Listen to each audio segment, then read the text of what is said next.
जब मेरी शादी हुई तो मुझे घर का कोई काम करना नहीं आता था, क्योंकि मैं ज्यादातर पढ़ाई लिखाई की वजह से बाहर ही रहती थी।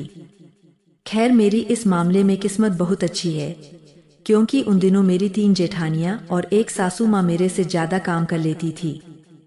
कुछ भी बनाने के लिए मुझे सासू माँ का या जेठानियों का मुंह देखना पड़ता था। मेरी जेठानियां और मेरी सासू माँ कभी मुझे कोई चीज सही से नहीं बताती थी, इसीलिए कभी कोई चीज सही से नहीं बनती थी मुझसे। फिर जिंदगी में कदम रखा यूट्यूब ने। पूरे घर में स्मार्टफोन शुरुआत में मेरे पास ही था।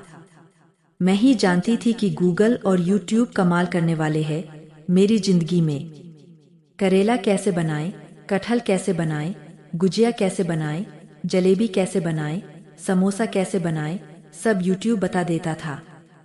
अब तो घर में जो भी डिमांड की जाती थी, मैं तुरंत बनाकर हाजिर कर देती थी।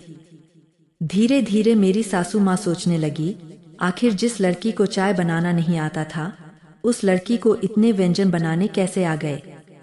कितनी मेहनती है मेरी बहू, जेठानियों को ताना भी देती थी। देखो, उसे कुछ बनाना नहीं आता था, सब सीखा बेचारी ने। जेठानियों को भी जलन होने लगी थी मेरी उपलब्धियों पर। पूरे दिन जाने कितनी तारीफ करती थी अम्मा हमारी, और मुझे बड़ी खुशी मिलती थी। तेल ज्यादा हो गया सब्जी में कैसे निकलेगा, प्रियंका से पूछो, वह बता देगी। मैं बिल्कुल घर की समझदार बहू की तरह उन्हें बताती थी।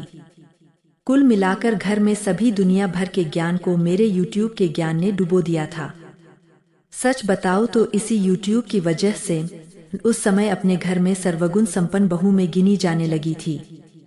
फिलहाल अब सबको पता चल चुका है कि वो मेरे अकेले की कोई मेहनत नहीं थी। आपकी जिंदगी में भी जरूर कुछ ना कुछ परिवर्तन हुआ होगा इस स्मार्टफोन से। कमेंट करके बताना जरूर।